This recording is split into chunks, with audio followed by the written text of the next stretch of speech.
Lepo pozdravljeni v današnjem poglobljenem vpogledu. Danes imamo pred sabo kar nekaj virov, ki kažejo na, rekla bi, precej opazen preobrat slovenske zunanje politike. Govoriva o izraelsko-palestinskem konfliktu v zadnjem letu, torej 2024-2025.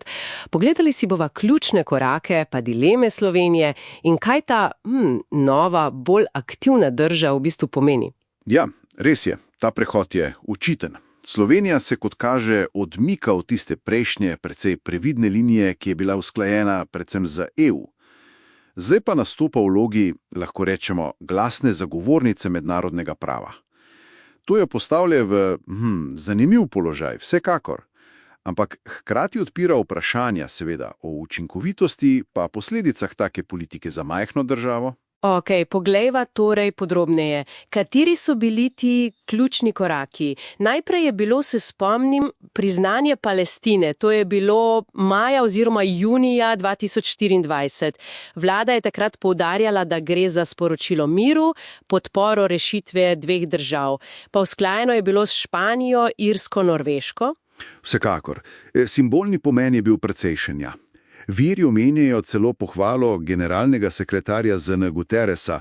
On naj bi Slovenijo neuradno označil za herojko Evrope. Ja, to sem zasledila, čeprav neuradno.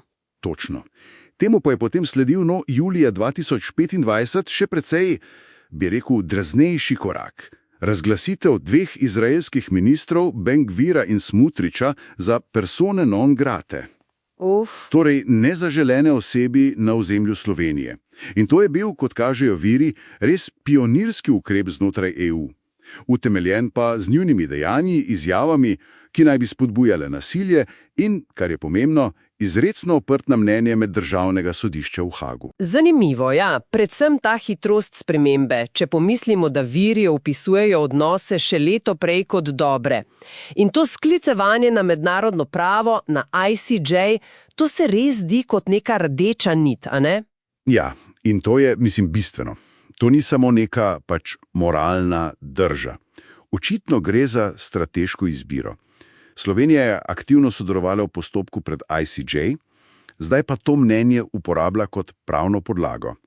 Tudi njeno delovanje v Varnostnem svetu ZN 2024-2025 je bilo, kot kaže, platforma za poudarjanje načelnosti, opozarjanje na dvojna merila, pa tudi konkretno podporo humanitarni pomoči, recimo agenciji UNRWA, tudi ko so ji drugi odtegovali sredstva. To je v bistvu praktična uporaba tistega, čemur teoretiki pravijo normativna moč male države. Se pravi, ko nimaš vojske, staviš na moč prava. No, ampak v realni politiki je to dovolj. Tukaj pridemo do ene precej kočljive točke. Morebitne gospodarske sankcije.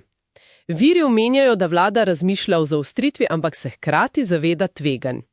Zdi se mi skoraj, da sama grožnja s sankcijami služi bolj kot pritisk. Pritisk na celotno EU, da bi ukrepala enotno. Posebej glede tistega pridružitvenega sporazuma med EU in Izraelom. Natančneje tistega 2. člena o spoštovanju človekovih pravic. Točno tako. In če pogledava širšo sliko, ekonomska dejstva iz virov.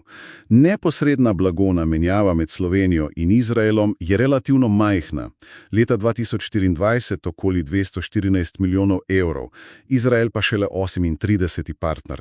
Torej, enostranske slovenske sankcije verjetno ne bi imele nekega velikega neposrednega učinka, čeprav seveda bi lahko škodile posameznim podjetjem ali investicijski klimi. Ključna pa je ta asimetrija v odnosih EU-Izrael. EU je za Izrael ogromen gospodarski partner, zato je slovenska strategija očitno usmerjena v pritisk na Bruselj, ampak kot veva in viri to potrjujejo, je EU glede tega vprašanja precej razdeljena. Pomisliva samo na stališča Nemčije ali Madžarske v primerjavi s Slovenijo, Španijo, Irsko. Ja, ta razdeljenost je očitna.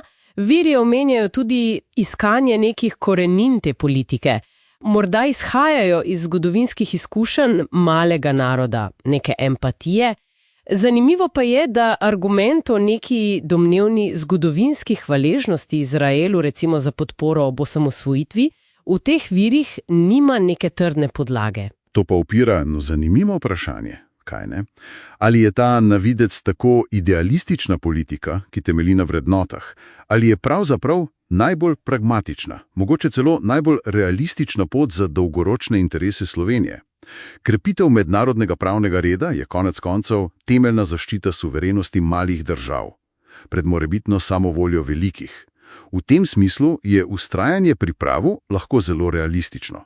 Torej, če povzamem, kaj vse to pomeni. Slovenija je očitno ubrala neko drzno, načelno pot. Pot, ki močno odmeva v mednarodnem prostoru in temelji na mednarodnem pravu. S tem je nedvomno povečala svojo prepoznavnost, morda vpliv v določenih krogih.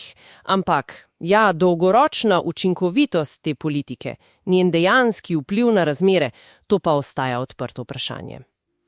Ja, končna presoja iz teh virov je nekako takšna. Politika ima močno pravno in etično podlago. Strateško pa je kompleksna in seveda prinaša določena tveganja. Gre za poskus male države, da z dosledno uporabo te normativne moči prava, uveljavi svoj vpliv.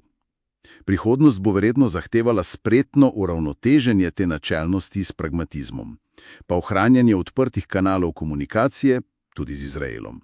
In seveda nadaljnje iskanje zaveznikov znotraj EU. In za konec še misel, ki mi je prišla ob tem. Če slovenska strategija res temelji na predpostavki, da je krepitev mednarodnega prava najboljša dolgoročna zaščita za male države, kako bi lahko ta isti princip uporabili pri soočanju z drugimi globalnimi izzivi, tam, kjer se interesi velikih in malih držav pogosto razlikujejo? O tem se splača razmisliti.